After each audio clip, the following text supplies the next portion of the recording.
Video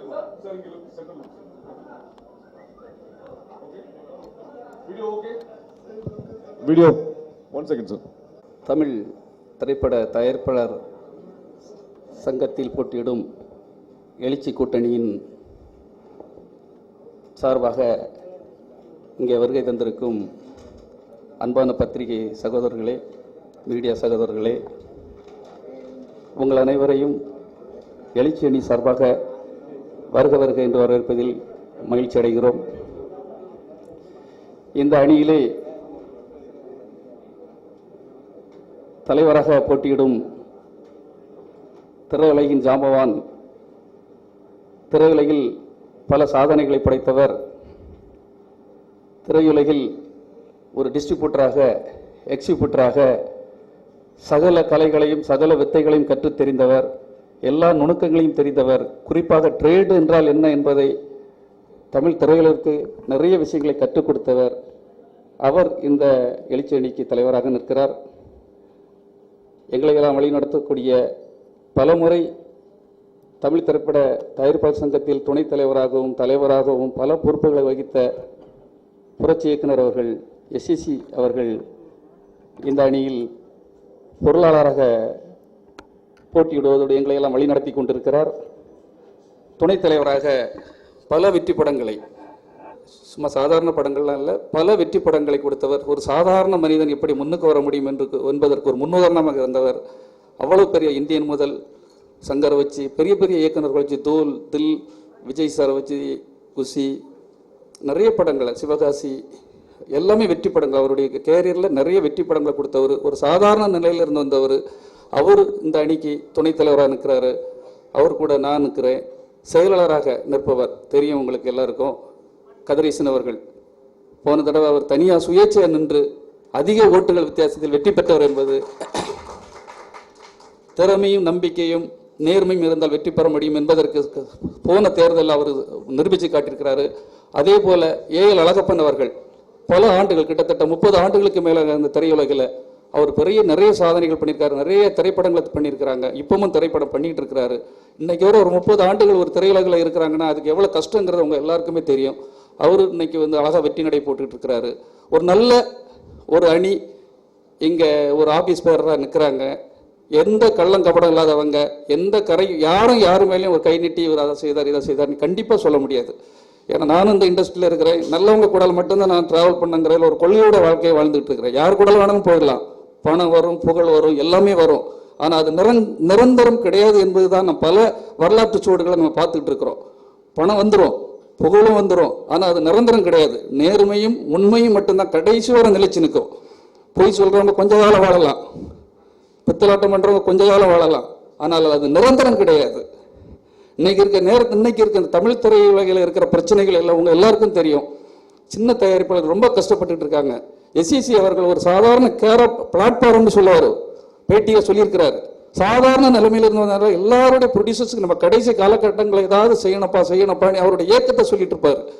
அவர் பண்ணும்போது problem பண்ணனால அவருடைய பீரியட்ல இது பண்ண முடியாமல் போயிடுச்சு. கேஆர் பீரியட்ல அதே மாதிரி நடந்துச்சு.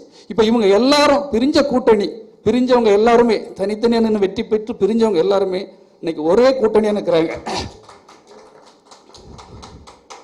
நல்லவர்கள் கைகோர்க்கும் போது கண்டிப்பாக நிறைய இடைஞ்சல்கள் வரும், கஷ்டங்கள் வரும். எங்க அருமை அண்ணன் மாதேசு மாதிரி உள்ளவங்க ஒரு இதை வழி நடத்துறதுக்காக நல்ல ஐடியாக்கள்லாம் கொடுத்துட்டு, சந்திரபிரகாஷ் சார் மாதிரி, நம்ம மனோஜ் சார் மாதிரி நிறைய பேர் இந்த அணிக்காக நல்லவர்கள் நிறைய பேர் இருக்காங்க. கூடல நல்லவர்கள் வரும்போது உங்களுக்கே தெரியும் நிறைய இடைஞ்சல்கள் வரும். அதெல்லாம் நீங்க தான் பத்திரிகையாளர்கள், நல்ல நண்பர்களாக இதுக்கு எங்களுக்கு ஊக்கம் கொடுத்து இந்த அணியை நம்ம ஜெயிக்க வைக்கணும். ஏன்னா இந்தியாவிலே எதோ நடக்காத ஒரு விஷயங்களுக்கு நடந்துகிட்டு இருக்குது. உங்க எல்லாருக்கும் தெரியும், இந்தியாவில் எந்த ஒரு ஸ்டேட்லயாவது தயாரிப்பாளர் சங்கத்தை கைப்பற்றுறதுக்காக நடிகர் சங்கங்கள் எங்கேயாவது முயற்சி பண்ணியிருக்காங்களா?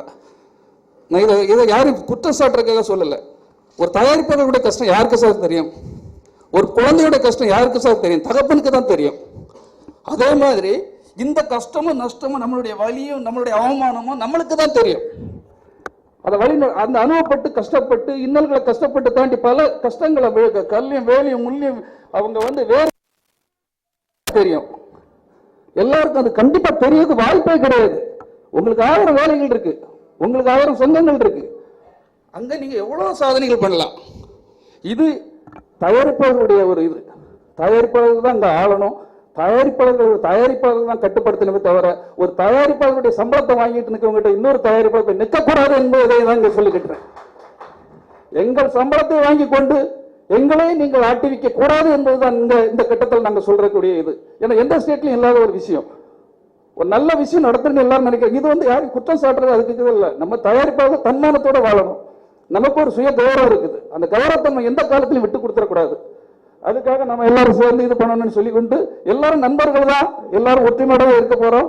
ஆனா நம்ம தயாரிப்பாளர்கள் நம்ம எல்லாரும் சேர்ந்து வெற்றி பெற செய்து கிட்டத்தட்ட இருக்க அவங்களும் ஜாம்பவான்கள், நல்ல திறமையாளர்கள், நல்ல வல்லவர்கள், நல்லவர்கள் எல்லாரும் இருக்கிறாங்க. எல்லாரும் சேர்ந்து ஒற்றுமையோட எங்களுக்கு எல்லாம் ஆதரவு தரணும் என்று கூறிக்கொண்டு நன்றி கூறுகிறேன்.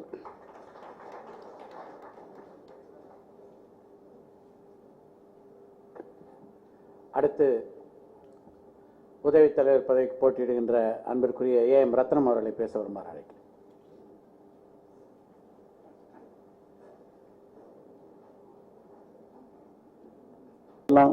அப்படிங்கிற ஒரு எண்ணத்தில் தான் திரும்பி எல்லாம் ஒன்றா சேர்ந்து இந்த எழுச்சி கூட்டணி பண்ணியிருக்கோம். இண்டஸ்ட்ரி ஃபஸ்ட்டு கில் பண்ணுறது, படம் எடுத்து பல கோடி இன்வெஸ்ட் பண்ணி ரிலீஸ் பண்ணுறதுக்கு பைரசி பல வருஷங்கள் இந்தியன்லேருந்து வீடியோ கேசட்டு, சிடி, டிவிடியிலேருந்து அப்போதுலேருந்து நான் ட்ராவல் பண்ணி நிறைய அனுபவங்கள் இருக்குது. இப்போ என்னென்னா அந்த பைரசி, சிடி, டிவிடி எல்லாம் போயிடுச்சு. இனி படம் ரிலீஸன் நெக்ஸ்ட் டே நெட்டில் வருது, ஆல் ஓவர் வேர்ல்டு பார்க்கலாம். அதுக்கு என்ன பண்ணணும்னா இங்கே ரைடு பண்ண ஒன்றும் பண்ண முடியாது. சென்ட்ரல் கவர்மெண்ட்டோட through cable next day telecast ஆகுது. அந்த மினிஸ்ட்ரியோட மீட்டிங் ஏற்பாடு பண்ணி கண்டிப்பாக எங்கள் அணி இந்தியா மொத்தம் இந்த பைரசி முழுமையாக முயற்சி பண்ணி க்ளோஸ் பண்ணுறதான் எங்களோட எண்ணம். கண்டிப்பாக அதை செய்வோம். உறுதியாக நாங்கள் எதுவுமே செய்யறதான் சொல்லுவோம், செய்யாதே சொல்ல மாட்டோம். கண்டிப்பாக செய்வோம். கண்டிப்பாக நாங்கள் வெற்றி பெறணும் நம்பிக்கையோட முயற்சி பண்ணி நிற்கிறோம். கண்டிப்பாக எல்லாருக்கும் தெரியும் யார் உண்மையாக ப்ரொடியூசர்னு. இப்போ கொஞ்சம் செல்வகுமார் கொஞ்சம் எமோஷனலாக பேசிட்டார். என்னென்னா இப்போ ஆர்டிஸ்ட் அசோசியேஷனில் இருக்கிறவங்க அவங்க ப்ரொடியூசர் தான், நிற்கக்கூடாதுன்னு நாங்கள் சொல்லலை. இன்னொரு அமைப்பில் பொறுப்பில் இருந்து இந்த அமைப்பில் வந்தால் நாளைக்கு ஆர்டிஸ்ட் அசோசியேஷன் ப்ரொடியூசர்ஸ்க்கு ஏதோ பிரச்சனை வந்தால் எந்த பக்கம் நியாயம் சொல்லுவீங்க? யாருக்கு சொன்னாலும் தப்பாயிடும், யாருக்கும் ஜஸ்டிஃபை பண்ண முடியாது. அதனால பல வருஷங்களாக இங்கே நிற்கலாம், தாராளம் அவரும் ப்ரொடியூசர் தான் நிற்கலாம். பட் இன்னொரு பொறுப்பில் இருந்து இங்கே நிற்கக்கூடாது, நின்னா யாருக்குமே ஜஸ்டிஃபை பண்ண முடியாதுன்னு தான் நாங்கள் சொல்லியிருக்கோம். அதுக்கு மீறி நிற்கிறாங்க. உண்மையான ப்ரொடியூசர்ஸ்க்கு யார் யார் ப்ரொடியூசர்னு தெரியும். அது வெற்றி கண்டிப்பாக கிடைக்கும். இந்த அறிமுக கூட்டத்திற்கு எழுச்சி அணியினுடைய எழுச்சியை இப்போது காண முடிகிறது. இந்த கூட்டத்திற்கு வருகை இருந்திருக்கும் தலைவராக களத்தில் இறங்கி போட்டியிட இருக்கும் திரு KR அவர்களே, பொருளாளராக போட்டியிட இருக்கும் திரு SAG அவர்களே, செயலாளராக துணைத் தலைவராக போட்டியிடும் AM ரத்னம் அவர்களே, PT செல்வகுமார் அவர்களே, செயலாளராக போட்டியிடும் கதிரேசன் அவர்களே, செயற்குழு உறுப்பினர்களாக போட்டியிட்டு இங்கே வந்திருக்கும் செயற்குழு உறுப்பினர்களே, பத்திரிகை நண்பர்களே, மீடியா நண்பர்களே, இந்த எழுச்சி கூட்டணி ஏன் உருவானது என்பது எல்லாம் உங்களுக்கெல்லாம் தெரியாது அல்ல. நாங்கள்லாம் உங்களுக்கு புதுமுகமே கிடையாது. எங்களெல்லாம் நீங்கள் 20-30 வருஷம் பார்த்துக்கிட்டே இருக்கீங்க. நாங்கள் என்ன பண்ணிக்கிட்டு இருக்கோம், என்ன செஞ்சுக்கிட்டு இருக்கோங்கிறது நாங்கள் சொல்லி உங்களுக்கு தெரிய வேண்டிய அவசியமே கிடையாது. ஏன்னா நீங்களும் நாங்களும் அடிக்கொருக்கா தொடர்பில் இருக்கிறவங்க. ஒவ்வொரு படத்துக்கும் உங்களை கூப்பிடுவோம், ஒவ்வொரு நிகழ்ச்சிகளுக்கும் கூப்பிடுவோம். அதே மாதிரி இப்போ இந்த எலெக்ஷன் நேரத்தில் கூப்பிடுவோம். ஏன்னா உங்களால் தான் எங்களுடைய முகங்கள் வெளியே தெரிய வேண்டியது இருக்கிறது. இந்த கூட்டம் அறிமுக கூட்டம் ஏன் அப்படின்னு ஒரு பிரச்சனை வரையில் யார் எந்த அணியில் நிற்கிறாங்கங்கிற ஒரு இது பத்திரிகைக்காரர்களுக்கும் மீடியாக்காரர்களுக்கும் தெரிய வேண்டும் என்பதற்காகத்தான் இந்த கூட்டத்தை ஏற்பாடு செய்தோம். திடீரென்று நேற்று தான் ஃபைனலைஸ் ஆச்சு. அதனால இன்னைக்கு யாரையும் கூப்பிட முடியல. திடீர்னு நாங்களே வந்து முதல்ல உங்களுக்கு அறிமுகமாகிடுறோம், அறிமுக கூட்டத்தை பண்ணிடுறோம் அப்படின்னு சொல்லிட்டு. ஏன் அறிமுகம் அப்படின்னா, என்ன செஞ்சோம், என்ன செய்ய போறோம். இங்க இருக்கிறவங்க ஒவ்வொருத்தரும் இப்ப கேஆர் இருக்காருன்னா, கேஆர் வந்து விநியோக சங்கத்தில் தலைவராக இருந்திருக்காரு. விநியோக சங்கத்தில் தமிழ் திரைப்பட வர்த்தக சபையில் தலைவராக இருந்திருக்கிறார். தயாரிப்பாளர் சங்கத்தில் தலைவராக இருந்திருக்கிறார். தென்னிந்திய திரைப்பட வர்த்தக சேவைகளில் தலைவராக இருந்திருக்கின்றார். பல பொறுப்புகளை வைத்து பல படங்களை 500க்கு மேற்பட்ட படங்களை வெளியிட்டு இருக்கின்றார். கிட்டத்தட்ட ஒரு 50 படங்களுக்கு மேல் ஃபைனான்ஸ் பண்ணியிருக்கிறார். 50 படங்களுக்கு மேல் படம் வெளியிட்டு இருக்கின்றார். அது மாதிரி ஒரு அனுபவத்தை நாங்கள் தலைவராக கொண்டு வந்து நிப்பாட்டி வைக்கிறோம்.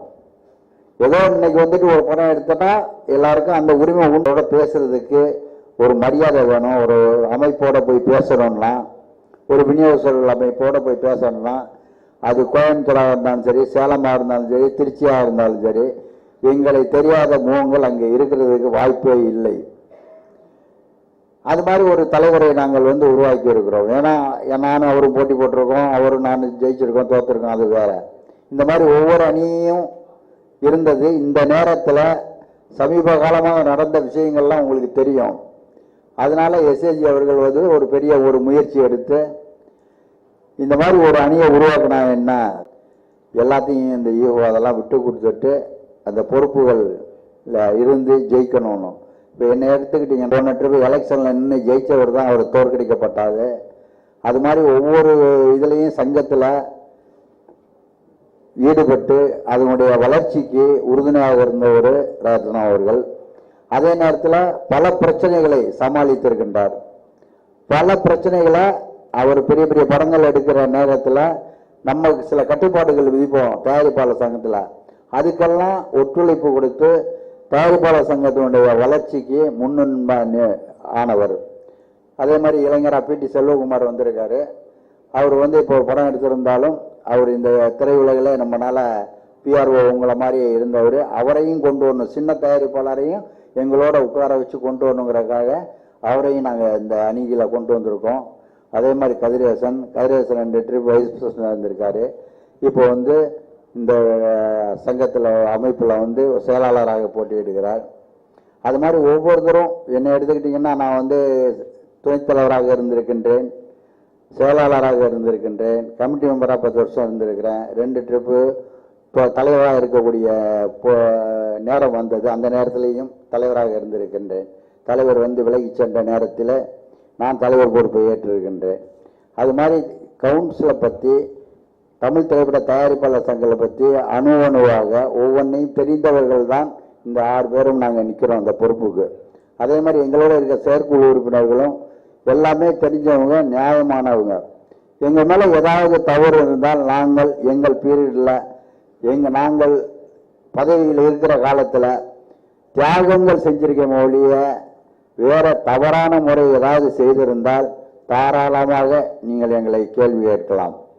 எதிர்களில் உள்ள அணியினர் கூட எங்களை கேட்கலாம். இப்போ இல்லை, பின்னாடி கூட கேட்கலாம். நாங்கள் அதை பதில் சொல்ல தயாராக இருக்கிறோம். அதனால இந்த அணியை எந்த அளவுக்கு நீங்கள் வந்து உங்களுடைய பத்திரிகை மூலியமாகவும் உங்களுடைய மீடியாக்கள் மூலியமாகவும் எங்களுடைய அணியை சிறப்புற செய்து வெற்றி பெற செய்ய வேண்டும் என முதல்ல அன்புடன் கேட்டுக்கொள்கிறேன். இன்னொன்று, நடிகர்களை பற்றி செல்வகுமார் அவர்கள் பேசினார்கள். அவர்களும் நம்ம ஆளுகள் தான், நம்ம தயாரிப்பாளர்கள் தான். நாங்கள் அவர்களை குறை எழுச்சி கூட்டணி அறிமுகமாக இருந்திருக்கும் தயாரிப்பாளர்களுக்கும் மற்றும் பத்திரிகை நண்பர் அனைவர்களுக்கும் எனது மாலை வணக்கத்தை தெரிவித்துக் கொள்கிறேன். இந்த கூட்டணியை உருவாச்சு அப்படின்னா உங்களுக்கு எல்லாருக்குமே தெரிஞ்சிருக்கும், நான் சொல்ல வேண்டிய கிடையாது. இன்னைக்கு இருக்கக்கூடிய சூழலில் யார் யார் எதை செய்ய வேண்டுமோ அதை செய்ய வேண்டும். அப்படி ஒரு மாற்றான கருத்துக்கள் வருகின்ற காரணத்தினால்தான் இந்த எழுச்சி கூட்டணியில் முன்னாள் தலைவர்கள், முன்னாள் செயலாளர்கள், முன்னாள் பதவி வைத்த அனைவர்களும் ஒன்று சேர்ந்திருக்கிறார்கள். நான் ஒன்றை மட்டும் நான் குறிக்கொள்ள விரும்புகிறேன். இந்த அணி முழுக்க முழுக்க தயாரிப்பாளர் இழந்த உரிமையை மீட்பதற்காகவும் தயாரிப்பாளரின் நலனுக்காக மட்டும் பாடுபடும் வேண்டும் என்றும் இந்த நேரத்தை நான் கூறிக்கொள்கிறேன். நன்றி, வணக்கம்.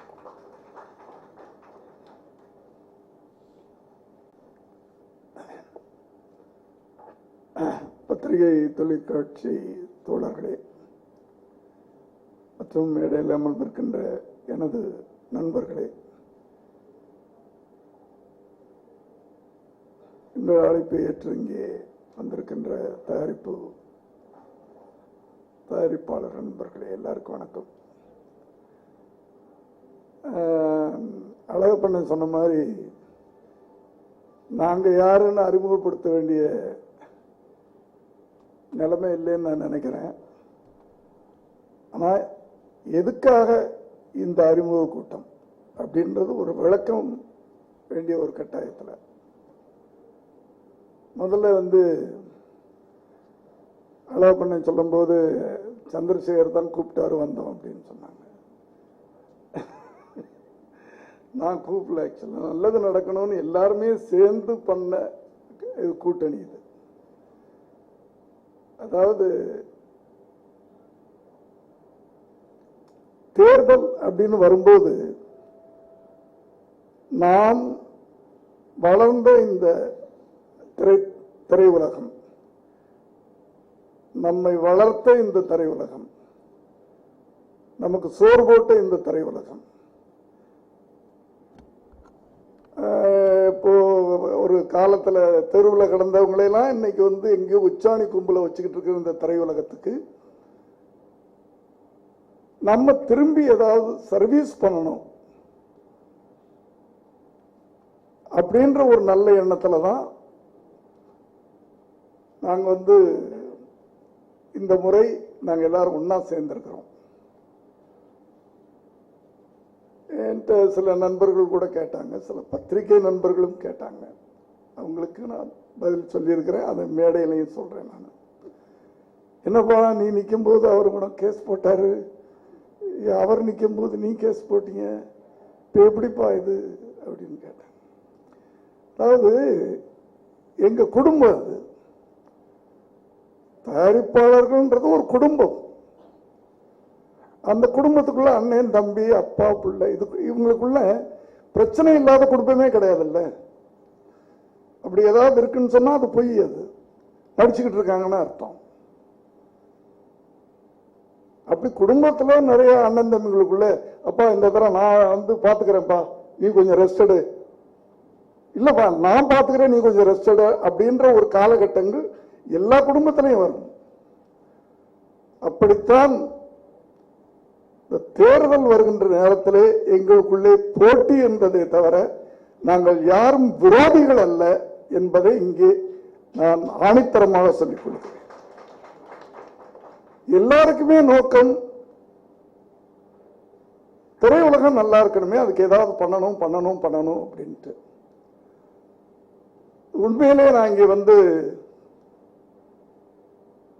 KR அவர்களிடம் நான் இந்த நேரத்தில் என்னுடைய வருத்தத்தையும் மன்னிப்பையும் கூட நான் கேட்டுக்கிறேன். நான் தலைவராக இருக்கும்போது எனக்கு சில இடைஞ்சல்கள் வந்தது, அவர் தலைவராக இருக்கும்போது சில இடைஞ்சல்கள் வந்தது. அதற்கு ஏதாவது ஒரு வகையில் நான் காரணமாக இருந்தால் இந்த மேடையிலே நான் வருத்தம் தெரிவித்துக்கிறேன்.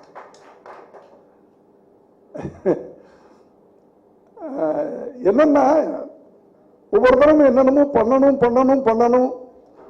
இந்த அரசியல் கட்சிகள் தேர்தல் அறிக்கை கொடுக்கிற மாதிரி நாங்களும் தேர்தல் அறிக்கை கொடுத்து கொடுத்து கொடுத்து எதையுமே செய்ய முடியாமல் போய்விடுகிறது என்பதை ஒத்துக்கொள்கிறேன். ஏன் செய்ய முடியாம போகுதுன்னா எங்களுக்குள்ள ஒற்றுமை இல்லாம இருந்ததுனால. அந்த ஒற்றுமையைத்தான் நான் தலைவர், இங்க அவர் ஒரு தலைவராக இருந்திருக்கார், நான் தலைவராக இருந்திருக்கிறேன், அவர் தலைவராக இருந்திருக்கிறாரு. எல்லா தலைவர்களும் ஒரு மேடையிலே இருந்து ஒரு அணியாக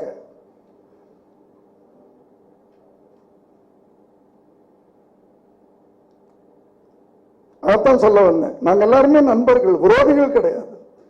போட்டிகள் எல்லா இடத்துலையும் போட்டிகள் இருக்கணும். தொழில போட்டி இல்லைன்னா முன்னுக்கு வர முடியாது. அதை போல ஒரு நல்லது நடக்கணும் அப்படின்றதுனால எல்லாருமே ஒன்னா பேசி நாங்க ஒரு ஒரு இப்படி பண்ணா நல்லா இருக்கும். KR அவர்கள் நான் இங்க மேடையில சொல்றேன், அவர் தலைவராக பல முறை இருந்தவர், சேம்பர்ல எல்லாம் தலைவராக இருந்தவர். அவர் இந்த முறையும் தலைவராக இருக்கணும்னு அவர் பிளான் பண்ணிக்கிட்டு இருந்தாரு. அழகப்பண்ணனும் என்னப்பா இத்தனை வருஷமா நான் இருந்தேன், நான் தலைவராக இருக்கக்கூடாதா அப்படின்னு அவரும் ஒரு அணி செட் பண்ணிக்கிட்டு இருந்தாரு. நண்பர் கதிரேசன் அவர்கள் ரொம்ப துடிப்பான இளைஞர்.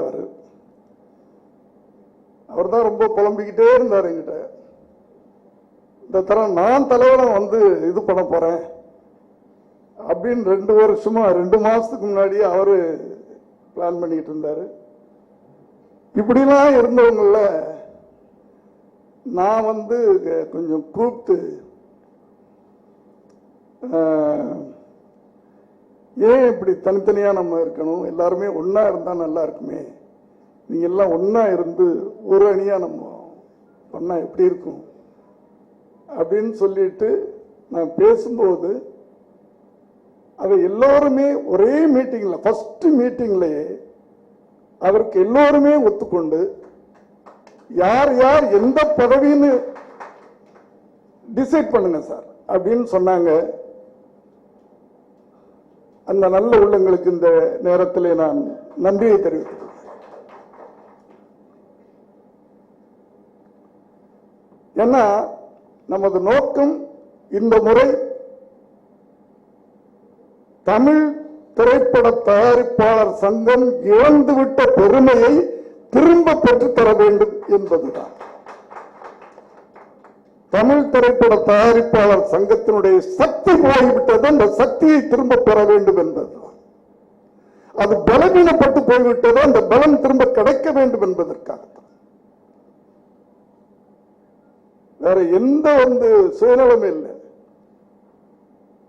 KR அவர்கள் இந்த சங்கத்தில் உட்கார்ந்து தலைவராய்த்தான் அதுல இருந்து ஏதாவது இனிமே சம்பாதிக்கணும் வாழணும்ன்ற தேவையில்லை. அவர் பாருங்க, ஹீரோ மாதிரி கிளாமரா அழகா இருக்கிறார். கவலை இல்லாத மனிதன் சொன்னா சினிமா இண்டஸ்ட்ரியில அவர் ஒருத்தர் தான். அந்த தேவை அவருக்கு இல்லை. கடவுள் புண்ணியத்தில் எனக்கும் இல்லை. நான் தலைவனாக இருந்த போது லேட் ஆயிடுச்சுன்னா மதிய உணவு கூட நான் பாக்கெட்ல இருந்து எடுத்து கொடுத்து ஆபீஸ் பாய்கிட்ட சாப்பாடு வாங்கி கொடுன்னு கொண்டாடான்னு சொல்லி நான் சாப்பிட்டுக்கிட்டு இருந்த எல்லாருமே நண்பர்களுக்கு தெரியும். ஏன்னா சங்கத்து பணம் தயாரிப்பாளர்களுடைய பணம், அது தயாரிப்பாளர்களுக்கு தான் போய் சேரணும். அங்க நம்ம சர்வீஸ் பண்றதுக்கு தான் போய் உட்காரமே தவிர அந்த பணத்தை எடுத்து நம்ம வாழ்றதுக்கோ சாதிக்கிறதுக்கோ இல்லை. அதே நேரத்தில் அந்த பதவியை தவறாகவும் பயன்படுத்திக் கொள்ளக்கூடாது என்பதற்காக தயாரிப்பாளர் சங்கம்னா சர்வீஸ் பண்றதுக்கு.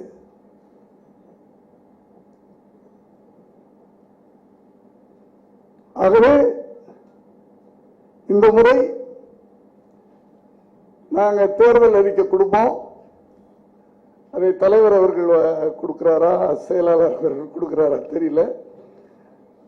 அதை முடிந்தவரை முயற்சி செய்து, ஏன்னா இந்த கூட்டணி சேர்ந்ததுனால பொதுவாகவே நடிகர்களுக்குள்ள இது தயாரிப்பாளர்களுக்குள்ள ஒரு ஒற்றுமை வரும். அந்த ஒற்றுமை வந்துவிட்டால் எதை வேணாலும் சாதிக்கலாம். அந்த ஒற்றுமைக்கு எல்லாருமே ஹெல்ப் பண்ணணும், அவ்வளவுதான். அதே நேரத்தில் இது செல்வகுமார் பேசினதை பத்தி இங்க எல்லாரும் சொன்னாங்க, நானும் அதுக்காக வருத்தப்படுறேன். நடிகர்கள் நிக்க கூடாதுன்னு சொல்ல, நடிகர்கள் படம் எடுத்திருக்கிறாங்க, அவங்க ப்ரொடியூசர் தான். சோ போட்டின்னு வரும்போது ஒரு படம் எடுத்தாலும் தயாரிப்பாளர் தான்.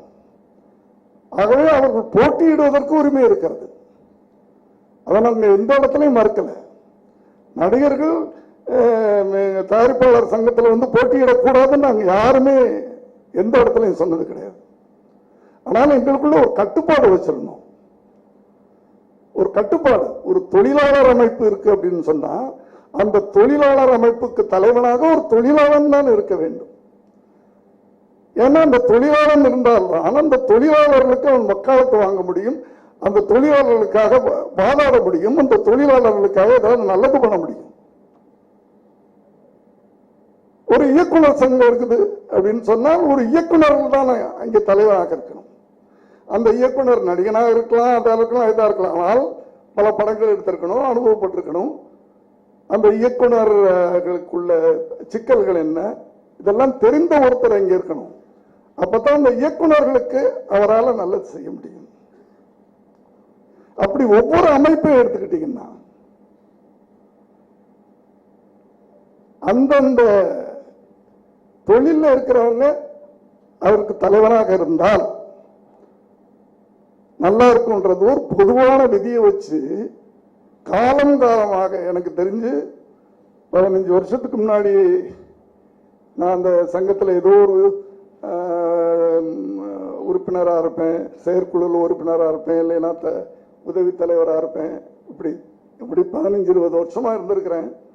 அந்த 15-20 வருஷமா நாங்கள் கடைபிடித்த ஒரு கொள்கை, ஒரு அமைப்பில் நிர்வாகிகளாக இருப்பவர்கள் அடுத்த அமைப்பில் நிர்வாகத்திற்கு போட்டியிடக்கூடாது என்பது திரையுலகத்தில் நாங்கள் தயாரிப்பாளர்கள் காலங்காலமாக கடைபிடித்து வந்த ஒரு நடைமுறை. அதைத்தான் நாங்கள் அங்கே எங்க அப்ஜெக்ஷனா சொன்னோம். ஒரு அமைப்பில் நீ நிர்வாகத்தில் இருப்பவர், அதாவது நிர்வாகம்ன்றது 6 பேர், தலைவர், 2 செயலாளர், 2 துணைத் தலைவர்கள், பொருளாளர். இப்படி நிர்வாகத்தில் இருப்பவர்கள் இங்கே போட்டியிட வேண்டாம், இது ஒரு நாங்கள் கட்டுப்பாடாக வைத்திருக்கிறோம். ஆகவே நீங்க நிக்கணும்னா நீங்கள் இங்க நிக்கணும்னா இங்க ரிசைன் பண்ணிட்டு இங்க வந்து நில்லுங்க அப்படின்னு தான் சொன்னமே தவிர எந்த நடிகரையும் இங்கே போட்டியிடக்கூடாது என்று நாங்கள் சொல்லவே இல்லை. ஏன்னா அவங்களும் படம் எடுக்கிறாங்க.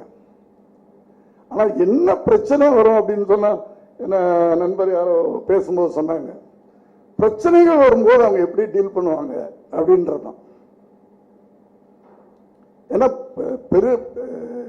சினிமாலேயே சினிமா தொழிலேயே நிறைய பிரச்சனை தயாரிப்பாளர்களுக்கும் நடிகர்களுக்கும் தான் பிரச்சனை வரும். தயாரிப்பாளர்களுக்கும் நடிகைகளுக்கும் இதான் பிரச்சனைகள் வரும். ஒரு தயாரிப்பாளர் சங்கத்தில் இருக்கும்போது ஒரு பிரச்சனை வரும்போது தயாரிப்பாளர் அது எப்பவுமே ஒரு அமைப்பில் இருக்கின்ற விஷயங்கள் ஒரு பிரச்சனைன்னு வரும்போது அந்த அமைப்பை சேர்ந்தவர்களுக்குத்தான் நாங்கள் வக்காலத்து வாங்குவோம். அது எழுதப்படாத ஒரு விதின்னு வச்சுக்கோங்க. ஒரு தயாரிப்பாளர் எங்கிட்ட இப்படி கஷ்டமா இருக்குது அப்படின்னு சொன்னா நாங்க தயாரிப்பாளர் தான் சப்போர்ட் பண்ணுவோம். அது எல்லா அமைப்பிலையும் உண்டு. அது அப்படிப்பட்ட சூழ்நிலையில் வரும்போது நீங்க எப்படி டீல் பண்ணுவாங்க அப்படின்றதான் ஒரு கேள்வியை தவிர அவர்கள் இனி நிற்கக்கூடாது அப்படின்றது இல்லை. அடுத்து வாரத்துக்கு இப்ப 4 படம் ரிலீஸ் ஆகுது. 4 படம் பிரச்சனைகள் தான் ரிலீஸ் ஆகுது. செயலாளர்கள், துணைத் தலைவர்கள் இவங்கெல்லாம் புதன், வியாழன், வெள்ளிக்கிழமை 6 மணி வரைக்கும் லேப்ல இருப்போம். கரெக்டா சார்? தூக்கம் இருக்காது. பைனான்ஸ் பண்ணவங்ககிட்ட ஐயா வட்டியை குறைச்சுக்க அப்படின்னு கெஞ்சிருது. ஒரு நடிகரை கூப்பிட்டு ஐயா நீ சம்பளத்தில் கொஞ்சம் விட்டு குடியா, அப்பதான் அந்த படம் ரிலீஸ் ஆகும். ஒரு டைரக்டர்கிட்ட போய் கெஞ்சிறது அதெல்லாம் ரிக்வெஸ்ட் பண்ணி அந்த படத்தை ரிலீஸ் பண்ணும். புதன்கிழமை ஆரம்பிக்கும், வெள்ளிக்கிழமை காலையில் 6 மணி வரைக்கும் லேப்லயே கிடப்பாங்க. இப்படி நடிகர்களால் இருக்க முடியுமா அப்படின்றதெல்லாம் சில சந்தேகங்கள் எங்களுக்கு, வேற ஒண்ணும் இல்லை. நடிக்கிறதுக்கே அவங்களுக்கு டைம் இல்லை, அப்படி பிஸியா இருக்கிறாங்க எல்லாருமே. அவங்க இங்க எந்த அளவுக்கு இதே மாதிரி ஒவ்வொரு வாரமும் 4 படம் ரிலீஸ் ஆகிட்டு இருக்கு. 4 படத்துக்கும் சிக்கல் வருது. 4 படத்து சிக்கலையும் தீர்க்கணும்.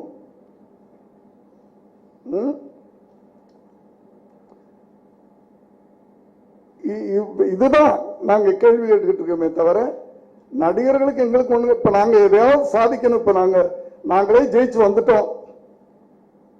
ஒரு திட்டம் போடுறோம். அந்த திட்டம் ஜெயிக்கணும்னா நடிகர்கள் துணை இல்லாம எங்களால் ஜெயிக்க முடியாது. அந்த நடிகர்கள் துணை எங்களுக்கு வேணும். தொழிலாளர் துணை எங்களுக்கு வேண்டும். டைரக்டர்கள் துணை எங்களுக்கு வேணும். எல்லாரும் சேர்ந்தால்தான் எங்களால் வந்து நாங்க ஒரு அறிக்கை கொடுக்கிறோம் அப்படின்னு சொன்னா அந்த அறிக்கையை நிறைவேற்றணும்னா அத்தனை பேரும் கோஆபரேஷன் இருந்தா தான் முடியும். சோ நடிகர்களுக்கு எங்களுக்கும் பகை கிடையாது. நடிகர்கள் இல்லாம நாங்கள் படம் எடுக்க முடியாது. ஆனா என்னன்னா யார் யார் எந்தெந்த இடத்தில் இருக்க வேண்டுமோ அவரவர்கள் அந்தந்த இடத்தில் இருந்தால் அந்தந்த அமைப்புகளுக்கு நல்லது. அவ்வளவுதான். நன்றி, வணக்கம்.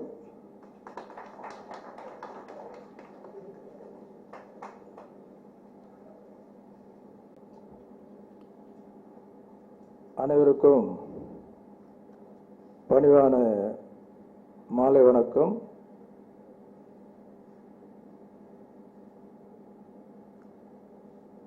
நீங்கள் செய்திகள் எல்லாம் படிச்சிருப்பீங்க, கேட்டிருப்பீங்க. எப்போ இல்லாத அளவுக்கு தயாரிப்பாளர் சங்கத்தில் பல அணிகள், பல சங்கங்கள்லேருந்து தயாரிப்பாளர் சங்கத்துக்கு பல பிரச்சனைகள். ரொம்ப இந்த மாதிரி இதுதான் முதல் முறைன்னு நினைக்கிறேன். கிட்டத்தட்ட தயாரிப்பாளர் சங்கத்தை திரும்ப ஐசியூவில் இருந்த சங்கத்தை வந்து நாங்கள் 87 இருந்து அது படிப்படியாக கஷ்டப்பட்டு இந்த அளவுக்கு கொண்டு வந்ததுக்கு பல பேருடைய உழைப்பு அதுக்கு காரணம் இருக்கு. ஆனால் அப்படிப்பட்ட ஒரு சங்கத்தில் ஏன் இவ்வளோ அணிகள் எதுக்கு வந்து உருவாகுது, ஏன் மற்ற அமைப்புகள் வந்து ஏன் இது வந்து மீட்டணும் காப்பாற்றணும் இதெல்லாம் சொல்லக்கூடிய அளவுக்கு ஏன் இந்த வார்த்தைகள் வருது, இது வந்து சில பேருக்கு புரியாமல் இருக்கலாம். ஊர் 2 பட்டா கூத்தாடி கொண்டாட்டம்னு சொல்லுவாங்க. ஆனால் கூத்தாடிகளை 2 பட்டா யாருக்கு கொண்டாட்டம்னு சொன்னால் அதுக்கு ஒரு சில பேர் இருக்காங்க. அது உங்க மாதிரி அனுபவமான ஆளுங்களுக்கு தெரியும் யாருன்னு சொல்லி நாங்கள் சொல்ல விரும்பலை அதை. ஏன்னா காரணம் வந்து சங்கத்தை, தயாரிப்பாளர் சங்கத்தை ஒரு காலத்தில் 87 அந்த பீரியடில் வந்து ரொம்ப அதை பாதுகாக்கவே யாருமே இல்லாத சூழ்நிலையில் ரொம்ப உறுப்பினர்களை ஒரு 100-110 பேர் தான் இருப்பாங்க. அப்போ நானும் கேஆர்ஜி, கோவைச்செயன் அவர்கள், அப்புறம் பாலச்சந்தர், சிவி ராஜேந்திரன் அவர்கள், இப்படி அப்புறம் எஸ்எஸ்சி அவர்கள் எல்லாம் ஒருத்தராக வந்து அதை ஒரு ஸ்டேஜில் வந்து படிப்படியாக காப்பாற்றி 15,000 ரூபாய் கடனில் இருந்த ஒரு சங்கத்தை இன்னைக்கு பல கோடி ரூபாய் வருமானம் வர்ற அளவுக்கு தயாரிப்பாளருக்கு வருமானம் மட்டும் இல்லாமல் அவங்களுக்கு ஒவ்வொருத்தருடைய வாழ்வாதாரத்தை உயர்த்துவதற்காக அவங்களுக்கு மாதம் ஒரு உதவித்தொகை மாதிரி கிட்டத்தட்ட இன்னைக்கு நாங்கள் பணத்தை வந்து உருவாக்கி அதில் வரக்கூடிய வட்டியில் மட்டுமே இது வரல செலவு பண்ணிட்டு இருக்கோம். அசலை வந்து தொடர்றது இல்லை. அதுவே நீங்கள் பார்த்தீங்கன்னா கிட்டத்தட்ட 12 கோடி மேலே இன்னைக்கு சங்க பணத்திலேருந்து தயாரிப்பாளருக்கு உதவிகள் செய்திருக்கு. என்ன மாதிரி உதவிகள்? கல்யாணத்துக்கு, கல்வி, மற்ற இறந்தவர்களுக்கு 2 லட்சம், இப்படி மருத்துவ காப்பீடு திட்டம் நீங்கள் எடுத்தீங்கன்னு சொன்னால் அரசாங்கம் கூட 2006 தான் அது வந்து அறிமுகப்படுத்தினாங்க. 2002 வந்து தயாரிப்பாளர் சங்கத்தில் வந்து அது அறிமுகப்படுத்திருக்கு. எதுக்காக சொல்ல வரேன்னா இப்படி பல நல்ல காரியங்களை நாங்கள் வந்து ஏற்கனவே நாங்கள்லாம் இருந்து செய்துக்கிட்டு வந்திருக்கோம். இது வந்து புதுசு இப்போ செய்யப்போவது வந்துட்டுனா இன்னைக்கு இருக்கிற காலகட்டத்துக்கு, இன்னைக்கு இருக்கிற சூழ்நிலைக்கு, இன்னைக்கு இருக்கிற டெக்னாலஜி, பரிமாண வளர்ச்சி, விஞ்ஞான வளர்ச்சியில் வந்து இன்னும் எந்த அளவுக்கு வந்து தயாரிப்பாளர்களுக்கு வந்து பணத்தை ஈட்டி தர முடியுன்றதுக்காக தான் நாங்கள்லாம் செதறி கிடந்த நெல்லிக்காய் மூட்டை போல செதறி கிடந்தவர்கள், எதிரணியில் இருந்தவர்கள், எதிரிகள் அழகாக சொன்னார் எஸ்எஸ்சிஆர் சொல்லும்போது, எதிரிகள் இல்லை எதிர் அணியில் நாங்கள் வந்து போட்டியிட்டு, ஏன் போட்டியிட்டோன்னு சொன்னால் ஒருத்தர் கருத்து வரும்போது எடுத்து சொல்றதுக்கு வந்து அவங்க குறைகளை எடுத்து சொல்ல ஒரு அணி வேணுன்றதுனால தான் அப்போ நாங்கள் போட்டியிட்டோம். ஆனால் நாங்கள் எதிரிகள் மட்டும் யாரும் கிடையாது. ஆனால் இப்போ சில காரணங்களால் என்ன கொஞ்சம் கொஞ்சமாக டெவலப் ஆகி மற்ற சங்கத்து, எங்கள் சங்கத்துக்குள்ள நாங்கள் வந்து கலந்து பேசி கருத்துக்கள் பற்றி பரிமாறுறது வந்து சகஜம். தேர்தல் வர்றது சகஜம். ஆனால் இன்னொரு சங்கத்திலேருந்து இந்த சங்கத்தை வந்து மீட்டணும் இதெல்லாம் சொல்லக்கூடிய விஷயங்கள் வந்து கொஞ்சம் அதிகபட்சமான விஷயங்கள். ஆக்சுவலாக ஒரு அமைப்பில் இருக்கிறவங்க வந்து பொறுப்பு இல்லாமல் அப்படி பேசக்கூடாது. அது ரொம்ப தப்பான விஷயம். ஏன்னா எல்லாரும் நீங்கள் உங்களுக்கு தெரியாது இல்லை, புரட்சி தலைவர் எம்ஜிஆர் வந்து சாதாரண ஒரு தயாரிப்பாளர் அவர் வச்சு படம் எடுத்திருந்தாலும் சரி, எந்த தயாரிப்பாளர் இருந்தாலும் சரி, அவர் சொல்லும் ஒரே வார்த்தை, தயாரிப்பாளர்களை முதலாளிகளாக தான் சொல்லி கூப்பிடுவார். ஸோ அப்படி ஒரு மாபெரும் நடிகர், அவரை மிஞ்சின நடிகர் இது வரலாம் அதுக்கப்புறம் யாரும் இல்லை. அப்படிங்க நடிகர் சங்கத்தில் உள்ளவங்க வந்து தயாரிப்பாளர் சங்கத்தை வந்து குறை சொன்னால் அது தீர்க்கறதுக்கு நாங்கள் எப்பவுமே தயாராக இருக்கோம். அந்த விருப்பம் உள்ளவங்க எங்களுக்கு இந்தந்த குறைகள் இருக்குது இந்த சங்கத்தை தயவுசெய்து தீர்த்து கொடுங்க, நாங்கள் தயாரிப்பாளராக இருக்குன்னு சொன்னால் எங்களை மாதிரி அதுலேயே வந்து சங்கத்திலேயே ஊருக்கு எடுக்கிறவங்க அது நாங்கள் செய்ய தயார், அவங்க தலைமையிலேயே நாங்கள் செய்ய தயார். அதுக்காக சங்கத்துக்கு வந்து போட்டியிட்டு சங்கத்தையே வந்து சிதறடிச்சு அழகாக சார் சொன்ன மாதிரி நேரத்தை ஒதுக்குறதுக்கு யாரும் இருக்கு? ஷூட்டிங்கே வராத சில நடிகர்கள் எப்படி மீட்டிங்க்கு வருவாங்கன்னு சொல்லி கேள்வி கேட்குறாங்க. ஸோ அப்படிப்பட்டவங்க வந்து ஏதோ ஒரு அலங்காரத்துக்காகவும் ஒரு வேகமாக ஏதோ ஒரு உணர்ச்சி வசப்பட்டு நீங்கள் வந்து தேர்தலில் போட்டியிடணும்னு சொல்லி அவசரமாக சில காரியங்கள் இறங்காதீங்க. அதுக்கு ஒரு அனுபவம் தேவை. இப்போ குஷ்பு கூட இருந்தாங்கன்னு சொன்னால் கமிட்டியில் வந்து அவங்க தயாரிப்பாளர் சங்கத்தில் கமிட்டியில் வந்து ஒரு 2-3 வருஷம் இருந்தாங்க. சில பொறுப்பெல்லாம் வந்து செயல்பாடுகளை பார்த்தாங்க. இன்னைக்கு அரசியலில் கூட ஒரு கட்சியில் போய் பேசக்கூடிய அளவுக்கு இருக்காங்கன்னு சொன்னால் அந்த படிப்படியாக வந்து கற்றுக்கொள்ளக்கூடிய அனுபவங்கள் தான். ஸோ அப்படி வர்றவங்க வந்து அதில் எங்களுடைய சட்டத்தில் அழகாக இருக்குது. அதாவது எங்களுடைய எலெக்ஷன்ஸினுடைய தேர்தல் விதிமுறைகள்னு ஒன்று நாங்கள் ஒன்று code of conduct, code of டிசிப்ளின்னு ஒன்று வரும். அதில் அழகாக சொல்லியிருக்கோம். அதில் வந்து நீங்கள் 20வது கிளாஸில் நீங்கள் பார்த்தீங்கன்னு சொன்னால் நிர்வாகிகள் மற்ற சங்கத்தில் இருக்கிறவங்க இந்த சங்கத்தில் வந்து நிர்வாகக்கு பொறுப்பு வர முடியாது.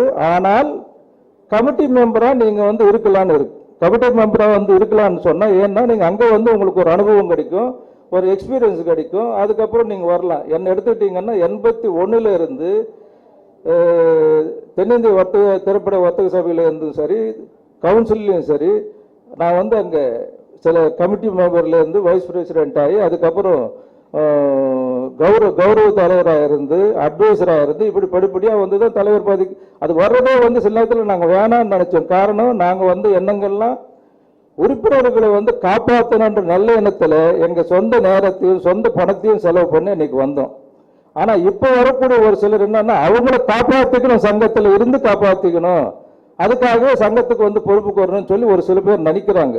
அதை நினைக்கும் போது தான் நாங்கள் உருவாக்கின சங்கம் எங்கள் கண் எதிரே வந்து கேவலமாக போகிறத பார்க்க முடியாமல் தான் அந்த சூழ்நிலையில தான் எஸ்எஸ்சி அவர்கள் நாங்கள்லாம் கலந்து பேசி ஏன் வந்து நம்ம டைம் கொஞ்சம் சாக்ரிஃபைஸ் பண்ணிட்டோம் சார், நம்ம வளர்த்த சங்கத்தை நம்ம காப்பாற்றுறது நம்ம கடமை, நம்ம இல்லாமல் இருந்தால் பரவாயில்ல, உயிரோடு இருக்கும், நம்ம இருந்து ஏன் நல்லது செய்யக்கூடாது, அதுக்காக ஒன்றுபடுவோம்னு சொல்லி தான் எல்லாரும் ஒன்று சேர்ந்து ஒரு அமைப்பாக நம்ம வந்து இறங்கினாதான் சரியாக இருக்கும் அப்படின்னு சொல்லி நினச்சோம். அதுக்குள்ளே இப்போது நடிகர் சங்கமும் கடைசி நேரத்தில் அவங்களும் இறங்கி இருக்காங்க. ஸோ ஆக தயாரிப்பாளர் சங்கத்திலையும் 2-3 பிரிவுகள், நடிகர் சங்கத்திலும் இருக்குது. ஸோ நடுவில் வந்து இந்த அளவுக்கு நாங்கள் இத்தனை வருஷம் இந்த சினிமாவுக்காக பாடுபட்டவங்க ஒன்று சேர்ந்துருக்குது தான் எங்கள் வித்தியாசம். நீங்கள் பார்த்தீங்கன்னா மற்ற ஃபேக்ஷனில் பார்க்கலாம் நீங்கள் யார் யார் நிற்கிறாங்கன்னு சொல்லி. இங்கே நிற்கிறவங்களுக்குள்ள இங்கே இருக்கிறதெல்லாம் அனுபவம் வாழ்ந்தவங்க, எதையும் எதிர்பார்க்காதவங்க, கால் ஷீட்டுக்காக கால் பிடிக்காதவங்க, இப்படி இருக்கிறவங்க தான் நாங்கள் இங்கே இருக்கிறவங்க எல்லாம். யார் பின்னாடி எதுக்காகவும் வந்து தேடிக்கிட்டு போகிற ஆளுங்க யாரும் கிடையாது. ஸோ அதுக்காக நம்பி இந்த உறுப்பினர்கள் வந்து நல்லா இருக்கணும்னு சொன்னால் நல்லவங்களுக்கு நீங்கள் ஓட்டு போட்டால் உங்களுக்கு நல்லா இருக்கும் எதிர்காலம். இல்லைன்னா எங்களுக்கு ஒன்றும் பிரச்சனை கிடையாது, எங்கள் வழி நாங்கள் பார்த்துக்கிட்டு போயிட்டே இருப்போம். ஆனால் இப்போ இருக்கிற சூழ்நிலை ஒரு இக்கட்டான சூழல் கொண்டு வந்திருக்காங்க. இது வந்து எங்கே கொண்டு போய்விடும், சினிமானுடைய எதிர்காலம் எப்படி இருக்கும், அவங்களுடைய நிலைமை என்ன ஆக போகுது, இல்லை அந்த சங்கத்தில் உள்ள பணத்துக்காக ஒரு சில பேர் என்ன சொல்கிறாங்கன்னா அதை எடுத்து இது பண்ணலாம் அது பண்ணலாம். சங்கத்தில் இருக்கிற பணத்தை சங்கத்துக்கு பணம் சம்பாதிச்சு உறுப்பினர்களுக்கு என்ன செய்ய போகணுன்றது தான் சொல்லணுமே தவிர அதை வச்சு அந்த சங்கத்தில் இருக்கிற பணத்தை நாங்கள் வந்து உங்களுக்கு கொடுக்குறோம் நாங்கள் செய்கிறோம்னு சொல்லி சொன்னாங்கன்னு சொன்னால் அது நியாயம் இல்லை. அது ஆக இப்போ முக்கியமாக இந்த எழுச்சி கூட்டணின்றது வந்து தயாரிப்பாளர்களுக்கு மட்டுமே நல்லது செய்யறதுக்காக வந்து போட்ட ஒரு கூட்டணி. ஸோ இந்த கூட்டணியில் வந்து நிறைய சில திட்டங்கள் வச்சிருக்கோம். இப்போ சித்ரா லட்சுமணன் சொன்னது கூட ஒரு சில விஷயங்கள் மட்டும் சொல்லியிருக்கார். இன்னும் கிட்டத்தட்ட நிறைய திட்டங்களை நாங்கள் போட்டிருக்கோம். திட்டங்களை சொல்றது மட்டும் இல்லாமல் செயல்படுறதுக்கு அதுக்கான யுக்திகள் எல்லாம் வந்து செயல்பட்டுக்கிட்டு இருக்கோம். ஆக இந்த தேர்தலில் வந்து ஒரு நல்ல முடிவுகள் வரும்னு சொல்லி நாங்கள் எதிர்பார்க்குறோம். அது உங்கள் மூலமாக எல்லாருக்கும் செல்லணும். நீங்கள் மற்றவங்களும் கேட்பாங்க உங்களுக்கு ஏதாவது ஒரு கேள்வி ஏதாவது நீங்கள் கேட்கணும்னு சொன்னாலும் கேட்கலாம். அதுக்கு நாங்கள் பதில் சொல்ல தயாராக இருக்கோம். பத்திரிகை நண்பர்கள் ஏதாவது கேள்வி கேட்கணும், சந்தேகங்கள் இருந்தால் நீங்கள் கேளுங்க. பொறுப்பேற்ற உடனே பல நல்ல காரியங்களை வந்து செய்யணும்னு முடிவு பண்ணியிருக்காங்க. இருந்தாலும் அதிலிருந்து ஒரு 5-6 பாயிண்ட்டுகளை மட்டும் உங்களோடு பகிர்ந்து கொள்ள வேண்டும் என்று நான் விரும்புகிறேன். அதில் முதலாவதாக தமிழ் திரைப்பட தயாரிப்பாளருடைய வருமானத்திற்கு வழிவகை செய்யவும், சிறு பட தயாரிப்பாளருடைய படங்களுடைய விளம்பரங்களுக்கு வழிவகுக்கவும் தமிழ் திரைப்பட தயாரிப்பாளர் சங்கம் சார்பிலே தனியாக ஒரு தொலைக்காட்சி தொடங்கப்படும். விருப்பத்தோடு விண்ணப்பிக்கின்ற அனைத்து தயாரிப்பாளர்களுக்கும் சென்னை மாநகர பேருந்துகளில் பயணம் செய்ய மாதாந்திர பஸ் பாஸ் இலவசமாக ஒவ்வொரு மாதமும் வாங்கி தரப்படும். 60 வயதை கடந்த மரியாதைக்குரிய உறுப்பினர்களுக்கு இப்போது தரப்படுகின்ற ஓய்வூதிய தொகை 5000 ரூபாயிலிருந்து 6000 ரூபாயாக உயர்த்தப்படும். தயாரிப்பாளர்களுக்கு அவர்களது விருப்பத்தின் பேரில் தரப்படுகின்ற உதவித்தொகை இப்போ 1500 ரூபாய் தந்துட்டு இருக்காங்க. ஏறக்குறைய 50-60க்கு மேற்பட்ட தயாரிப்பாளர்கள் அதனால் பயனடைந்து கொண்டிருக்கிறார்கள். அந்த 1500 ரூபான்றதை 2000 ரூபாயாக உயர்த்தி தர இந்த எழுச்சி கூட்டணியினுடைய அங்கத்தினர் முடிவு செய்திருக்கிறார்கள். அடுத்து இந்த திருட்டு வீடியோ, கியூப் போன்ற பிரச்சனைகள், அதை அடுத்து வலைதளங்களிலே திரைப்படங்கள் வெளியாகுகின்ற பிரச்சனை, இந்த பிரச்சனைகள்லாம் சமாளிப்பதற்காக தினமும் அந்த தயாரிப்பாளர்களால் மட்டும் முடியாதுன்றதுனால அன்றாடம் இதில் கவனம் செலுத்த சம்பள அடிப்படையிலே வழக்கறிஞர்கள், ஓய்வு பெற்ற காவல்துறை அதிகாரிகள் ஆகியோரை கொண்ட ஒரு திறமையான குழு அமைக்கப்படும். மாதம் மாதம் பெய்டு ஸ்டாஃபாக இருந்தாங்கன்னா அவங்க வந்து டெஃபினட்டாக வந்து வேற அவங்களுக்கு கவனமே செலுத்த முடியும். தயாரிப்பாளர்னு பார்க்கும்போது தயாரிப்பாளருக்கு வெவ்வேறு வேலை வருது, அப்போ கவனம் சிதறிப்போ வாய்ப்பு இருக்கு. அவங்க முழு நேர சம்பள ஊழியர்களாக இருந்து இந்த குற்றங்கள் எதுவும் நடக்காம வந்து அதை தவிர்ப்பதற்கான முழு மூச்சாக ஈடுபடுவார்கள். அடுத்து எவ்வளோ எல்லாரும் சொல்லியாச்சு, இது வரைக்கும் அது நடக்கவே இல்லை. தயாரிப்பாளர் அனைவருக்கும் அவர் குடியிருப்பதற்கு வீடு கட்ட ஒரு நிலம் வாங்கி தருவது என்பது, அதை உறுதியாக நிறைவேற்றுவது என்று இந்த எழுச்சி கூட்டணி திடமாக முடிவு செய்திருக்கிறது. பதவியேற்ற 6 மாதத்திற்குள்ளே அதற்கான வழிவகைகள் காணப்படும். அடுத்து கேஆர் அவர்களை பேச அன்புடன் நினைக்கிறேன்.